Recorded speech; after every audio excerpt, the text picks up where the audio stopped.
ኃጢአት ደሞዝ ነውና ሞት ሞቴን ሞተልኝ ሰጠኝ ሕይወት ኃጢአት ተሻረ ከእኔ ላይ በፈሰሰልኝ ጎልጎታ ላይ ቀራንዮ ላይ በገዛ ደሙ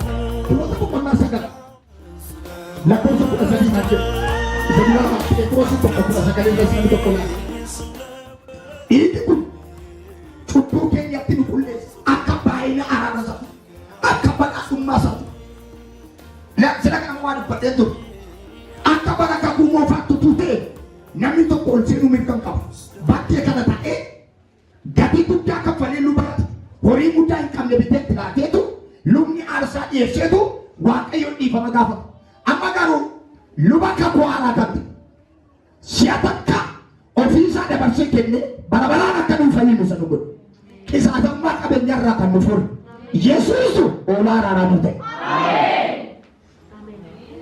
Amma waa tokko yaadee nama meeqatu danda'a? Torbanitti si'a torbannatti ni waldaa baay'inaan nu nana. Amma mana qulqullummaa dhaquun barbaachisu kakuu moofaa keessa namni oolaa aarsaadhaaf tokko ergaa dhiyeesse booda malee ol seenuu hin danda'u. Lubni tokkoyyuu aarsaaf kan barbaachisu ergaa dhiyeesse booda ol gala. Kakuu moofaan dinagdeetti nama fidee waaqayyoo irraa gargar nama fakkeessina ilmi kakuu haaraa Yesuus Kiristoos dhufuudhaaf oolaa araaraa ta'e yeroo tokko isa dhumaadhaaf ofiisaa dabarsee nuu kenneef gorra'eetu cubbuu keenya hundumaatti nu furee waaqayyotti nu dhiyeesse. Akka walitti reebaa galateeffadhaa waaqayyoo. Ammas keessootee zallaatan namni 50-60 akka wanti irraa qabu yoo nama muraasas keessa hiyyeessota warra humnaa tokko hin qabne tokkooti. Sila faallasa abboota qabeenya bili'eenerii kan ta'an qofatudhaan warra aarsaa dhiyeessuu danda'a. Torbanii guyyaadhaan yeroodhaan yeroon aarsaa kan biraa dhiyeessuus hin barbaachisu jedheetu ofii isaatti waaqarraa dhufe hunduma keenyaaf yeroo tokko oolaa araaraa nu ta'e. Darga kee lamaan ol qabadhu. Karaa argatte kanaan galgala har'aa kaasee waan itti dhiyaachuu dadhabdeetti dhiyaatu ofarki. Cubbuu keenyatti dhufu inni sadaffaan waaqayyotti nu dhiyeesse. Ijisaa kun waaqayyotti nu dhiyeesse. Warra waaqayyoo irraa fagaatee irraa baqatee ture sana gara waaqayyotti dhufe. Mataa keenyatti waaqayyoo wajjin dubbachuudhaaf mirgana nuu kenname. Iddoo aarsaa mataa keenyaa kadhachuudhaaf waaqayyoo luboota nu godhee. Isin hundi ofii keessanii akkaataa itti fuula waaqayyoo duratti dhiyaachuun isinii kennan karaa ilma isaa kana karaa Yesuus Kiristoos. Lallabuun, faarfachuun, kadhachuun, hojii mana waaqayyoo kaanii hojjechuun carraan itti nu kennan. Efesoonni boqonnaa 2:13 ariifadhuun nu dubbisi. Amma garuu Kiristoos Yesuusii wajjin tokkummaa qabaachuudhaan isin warri dur fagaattanii turtan Warri dur fagaattan dhiiga Kiristoosiin dhiyeeffamtaniittu. warri dur fagaattanii turtan isin dhiiga Yesuus Kiristoosiin dhiyeeffamtaniittu. Mee galateeffadhu ergaa kanaaf.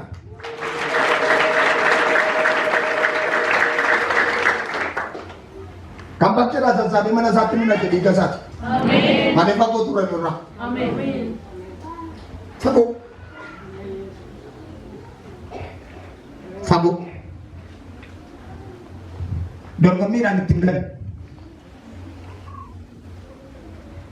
Meko yaama waa'een kulaaliitii dhiisaatii waa'ee dugda kutaa waa'ee mataa cabsaa waa'ee taa'ee fuudhaa hedduu isaa dhiisaa dhaggeeffatan. Fagoo. Barbaadanitti nama nu darbu.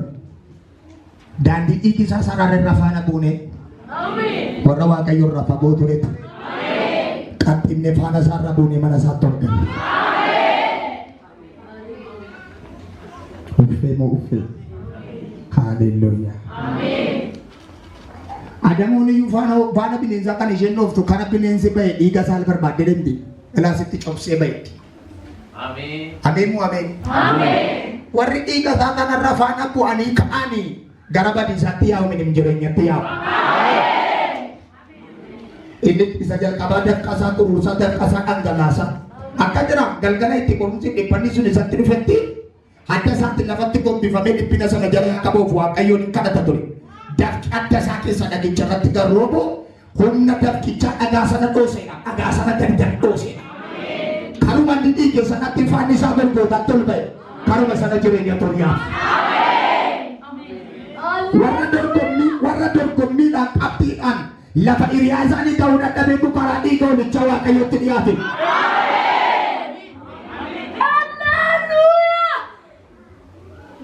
Akkamitti akka inni godhe waan sana mangalu karaan sana mangalu siingatti dinqa bachi duduga moo jarratte fookii jarratte itti galtee mastaadii keetta finaalte dinqii dhattanii anaaf dinqii caalu dhiiga sana garee sanarra bu'ee waaqayyo abbaarraa isa cubbuu kona fa keessatti dhiyaachuu kona raajeffachiisa.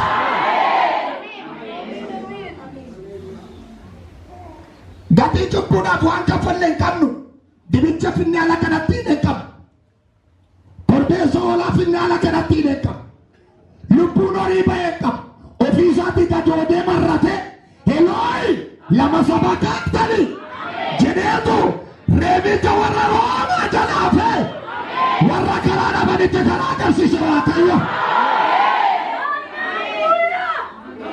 Libana suuditaawatti digastiri. Gaafa barruusaa bisbaarri warra Roomaa hin dhalaatoo jedhamu barruu harka isaa waraane gaafa barruu miilla isaatiin isaa dur jedhamu waraane isaan akka nu ittiin bannuuf haa ta'u inni garuu karaa fayyinaa keenya nuu ta'e. Cinaacha isaa eeboo warra Roomaa waraanan keessaan ulfina keenya argina. Barruusaa bisbaarri alaatiin waraane keessaan jireenya borii argina. Nuuf mastaatiin jiruuf jireenya keenya karaa dhiigisaa dhangaleedha. Kanaaf dhiigi hoolotaa xureessa yoo ta'e dhiigi Yesuus hin qulleessa. Akka keenya waan isa ollatti qabu isin eebbisa. Humna dhiiga karaa lafa jirtu qullaa yarraa kaase. Lama humna dhiiga karaa irraa kaase. Danqaraa siduraa cabseera. Gufuu siduraa buqqiseera. Dukkaraa sirraa kaaseera. Namni tokko iyyaatti ani fayyeereedha kaa. Namoota gaddiin irra hin jirretu jiru. Nama utuma sagalee kana dhaggeeffatu namni akka xiitii maniisaa keessa dhuka'ee ka'u ta'a. Bakki lafaa yoo yaadee gasi qabeessi hin danda'u. Humna hafuuraatu keessaa buteessi baasa. Waan tokko sitti dhaggeeffadhu ergaa kana gaafa dubbadhu waaqayyo irraa waa dhageen dubbii ta'e. Guyyaa kanaa jalqabee humna dhiigichaa bilisaa ba'ee.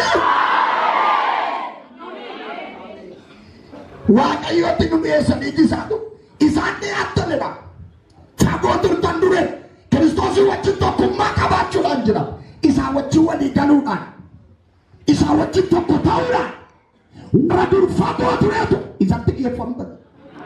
Erga isatti dhiyaate rakkina kee hundumaatti bachuu dandeessa.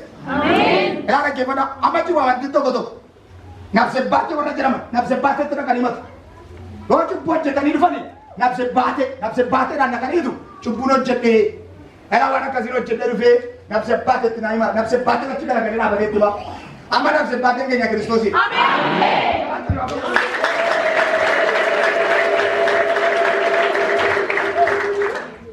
Kanaaf nabsebbaatetti guutanii naan hin guutan biyyoota isin nyaata. Inni sun nama natti dubbatee narratti nama lolaan jiru. Amma jaalatte kita kata orang terus kami ni, ibu asal si jalan. Haleluya. Me amin cina. Tapi kan yang mayu rakko kana jalan banjir, dan cuma sama jalan je. So cina furan cinanya sangat tinggal. Aje papa. Ada you? Nama dia aku mah, baraka aku mau fakisa. Wakayo tidak kena batesa. Itu kan ada ke? Wakamu kabate purno nak ke putus nak tiketnya. Memang cukup kok tim nabsebbaate na gafa dua itu naik. Apa tim nabsebbaate itu? Bahkan aku sahabat nama kasadi. Nama kasadi bahkan aku sahabat. Anak membaca kiranya kesibun dan karena juga kena setemu. Nabsebbaate je nyai satu makan nuti apa je sabara-bara. Nuku kali kabu. Adu sahabat boleh sakit abate. Kinacha sa ebo tinate. Baru kasabis barat tinate. Sudah berapa matok kumane? Haleluya. Warra ofisa kana tumaran sibate mulate kamnes. Zanim kenna latte bade sing kana tandap sebate. Ini karo ofisa silate di kasa sini. Amin ya tuh. Amin. Namni azutin kabate ilicha kana te fota ate. Arfafa. Kamsa wa ayo jala itin on. Ikasati. Roma shamsakan. eekamsa jalatti hin baane. Eekamsi nurratti mirga qaba. Aarri Waaqayyo nurratti hin hojjetu. Maaliif jennaan nu isa jalaa dhiiga isaatiin baane. Warra inni irratti hojjetu warra saba Waaqayyo hin ta'ini. Warri dhiiga isaatiin miiccanne dhiiga isaatiin barbaadanne eekamsa Waaqayyo jalaa baane. Yaameen jedhaan. Baay'ee dalagaa ilaalaa. Kanaafis amma nuyi dhiiga isaa isa dhangala'een qajeelota erga taane hammam caalaatti isumaan immoo eekamsa Waaqayyoo jalaa ooluuf jirra. Ammaan itti ooluuf jira. Isa qabdu isa qabdira. Dhiigni isaa kun dhiigni Yesuus eebba kenna. Eebba laata. Saduraa Qorontos boqonnaa 10:16. Eebba. Kan dafee ariifadhee dubbadha isin hin jedhe. Eebba.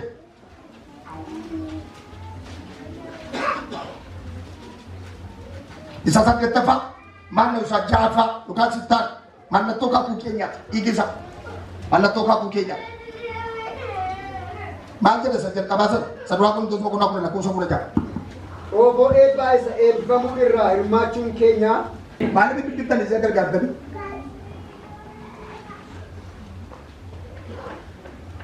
Mee namni maqaan isin argaa jiru? Galgala kana gaarran warra macaafa qulqulluu baatu duwwaafan kadhadhaa warri kaan immoo amaanota ta'a.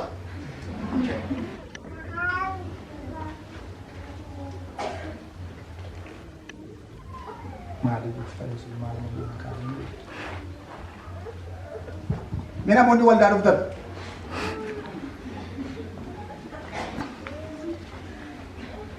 amma isin gaaftan ittiin darbu hunda keessan kaasan yookaan duukaa deemee isin gaafadha eessa dhufte reedee isin gaafadha warri waldaa dhuftan hin jedhe deebbadhaa maqaa Waaqayyoo ulfaatu. Amma maal ogottaa saba koo waan isin ittiin dogoggora jalaa ba'uu dandeessa yoo macaafa baattanii asitti mee maaliif goyoomna nuyi akka macaafa baannee yaadannoo qabanne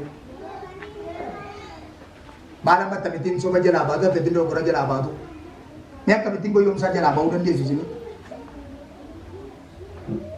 maal amma macaafa kana macha labaan nutti lallabaa harri sama guddaadhanii Nafinoo borisoo sagantaa jira sagantaa waaqeffannaan isoo wangeela lallabaa hin barreessitu kan amma akkamitti yaadataa ani wangeela malee deeminaan jire barbaachisu wangeela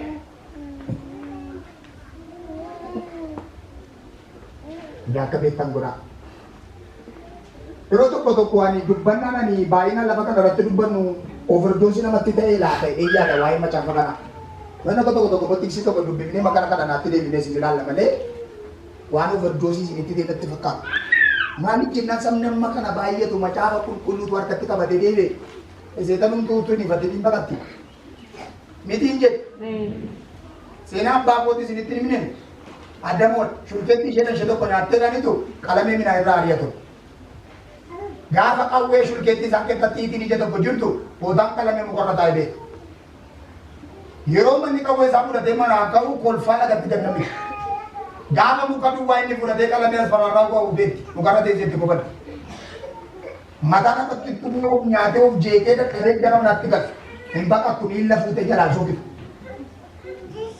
maal ofumaa ifannaan jeetan hin qabu keekkan jiru muka duwwaa baata macaafa kana yoo baattanii himtan isin gargaara qabadhaa deemaa harka keessan maaliif jenna kun gowwaa biidhaan kiristiyaanota mee qabadhaa deemaa iddoo biraatti argeera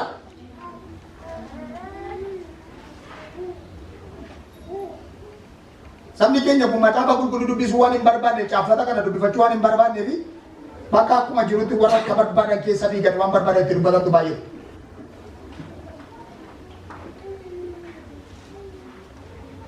nama ija haaraa itti uume Waaqayyo iyyaa biyya lafaa kakaadhamee nama sabni biyya lafaa kakee ija kisi waan tokko itti uumamne sun sirrii isaa nama qabu argaan ture kana ittiin waan hundumaa calattee bira darbuu dandeessu kun yoo caafanni kun sirka jiraate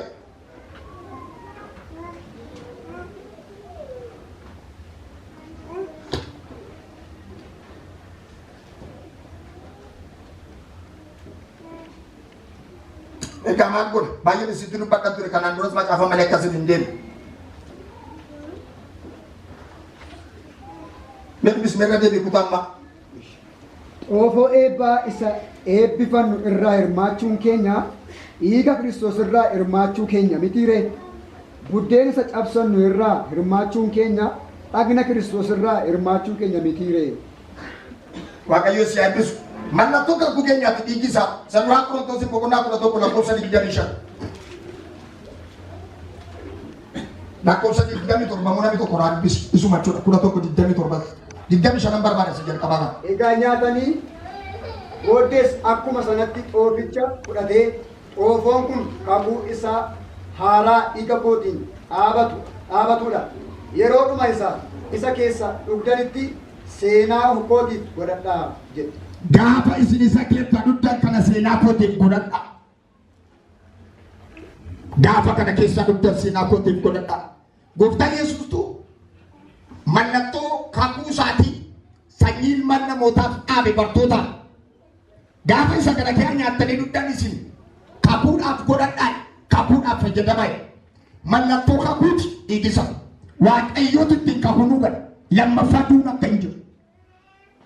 Lammaffaa kibiraan akka hin jiru.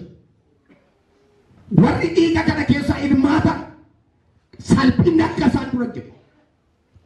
Nama keessaa haalaan miidhamuun isaanirra akka hin geenye mallattoo kakuusa ilaa yeroo isa kana fudhattan kakuu koo yaadadhaa. Anaaf isin gidduun kakuun koo jabaatee dhaabbatu jedheetu Yesuus bartoota isaa wajjin maatii isaatti dhiyaateetu inni kun xoofoo kooti jedhee isaaniif kenne. Utuu beektee mallattoon dhiiga hoolichaa mallattoo fayyina keenya mallattoo kakuu keenya Waaqayyo mallattoo isaa si biraan deebisu. Yeroo tokko dubbadheen ture dargii horii nama laatee ture sangaa ittiin qonnaa qotamu. Dargiin sangaa qonnaa namaa kennee gurra isaa bitaatti bita oola. Mirga bitaa irratti bita ootu jiru. Kan dargiiti kan jedhame bitamee kan namaa kenname gurra bitaa irratti bita oo kaa'attee yoo gabaatti geessitan namicha dallaa horii eegitu qabeessi. Sangaa dargii gurguruu fiddeettiin qooti nyaadhu siin jedhame malee gurgurii nyaadhu siin hin jedhu. Qaaduu hin dandeessu. Yoo dadhabe hin du'a malee hin qaltu hin gurgurtu. Ittiin qottee nyaachuu hin dandeessa. Mallattoon kakuu isaatii kuni waan hundaa sirraa eegu. Alaqaa lagoota dhaabatee isheen kun kan gooteen. Ilaa inni kun kan gooteen. Nama dhaggeeffadhu waan sitti himaa. Budaachuuwwan nyaattee dhibaaraachuuwwan tumtee nagaa dhabdee teessu. Mallattoon kakuu waan sirra jiruuf yoo uffata kee fuudhanii irratti hojjechuudha kan mallattoo kakuu dura jira fuudhaa galaa'e.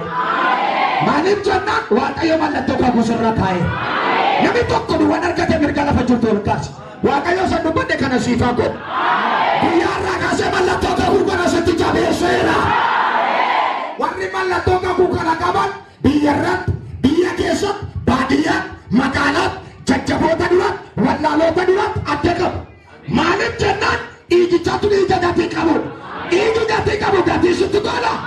Waaqayyo irraa kaasee mallattoo haara mana keetti hojjeteera. Ijoollee Ibrootaa biyya Gibxii keessaa gaafa Waaqayyo warra Gibxii rukutuu barbaade qe'ee warra Ibrootaatti dhaqi biichichina balbala isaaniitti dhiiga deebi'e. Warri dhiiga balbala isaanii irraa qaban ergamaan billaa du'aa baatee galgala mana namaarra deemu warra balbala isaaniitti dhiiga arge bira darba. Hoositti dabalee harka kee mirgaa qaba. Guyyaa irraa kaasee mallattoo dhiiga kana aangoo du'aa sirraa dabarsu. Dadhabbiin harkaafu. Ulfaat. Laannee nama nana. Erguma silaan ol kaafta. Bara na Waaqayyo. Harka isaa isa diriirfatu. Waaqa akkasii fayyada. Amen. Amen. Isumaatu waan tajaajila. Amen. Halkan inni barmaleen itti bulaan. Hallelujah. Guyyaa kana jalqaba dhuguma nan dhageessa saba kana hojjetu jettee na keessate kaafamuun argamu fudhata baddeessee kan saba kanaa natti laate. Guyyaa irraa kana jalqabe. Amen. Dhiiga mallattoo kana jabeessee saba lafa namni qabe argatu. Lafa namni kufe kai. Lafa namni qabe wallaana. Lafa namatti qabe sultaatu. Seetu seera raata.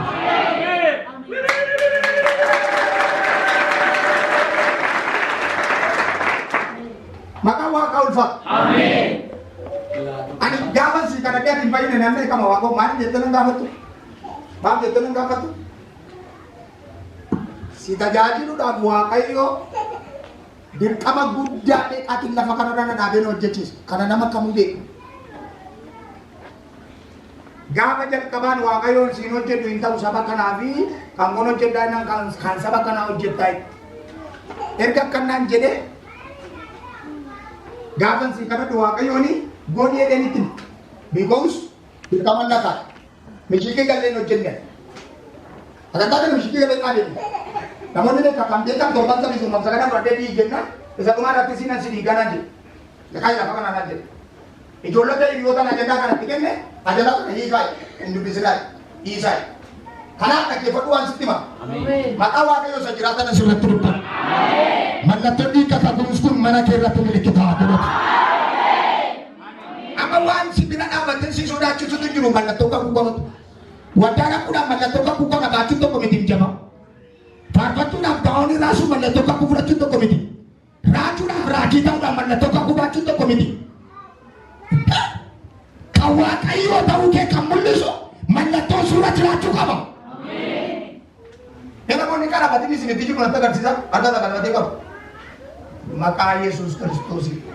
Baay'een namoota yeroo kun qalabatiin qabu irraa booftaa. Namoota yeroo hin qabu. Nyaata kan dinaa horii qabdaa raajicha tabiidhaan jedhe. Aha, wali amat tadi. Wali tadi. Mari Yesus Kristus mana negara.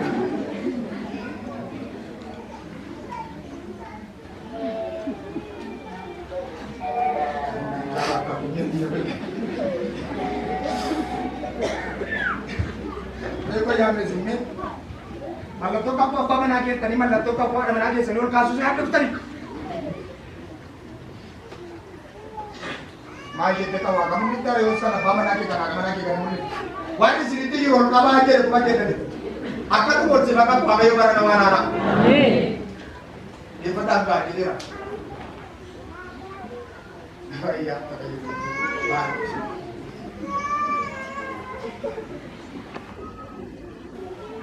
ada balik dah ini kan betul dia macam hari ini pada dia tidak kenal boleh kita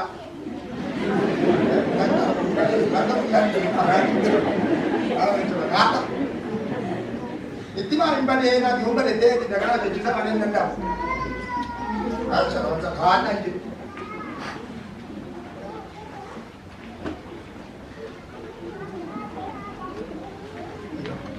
Aku mana ni tak? Cuma macam cari. Nanti kita buku tu. Lagi dia pada imbal baca.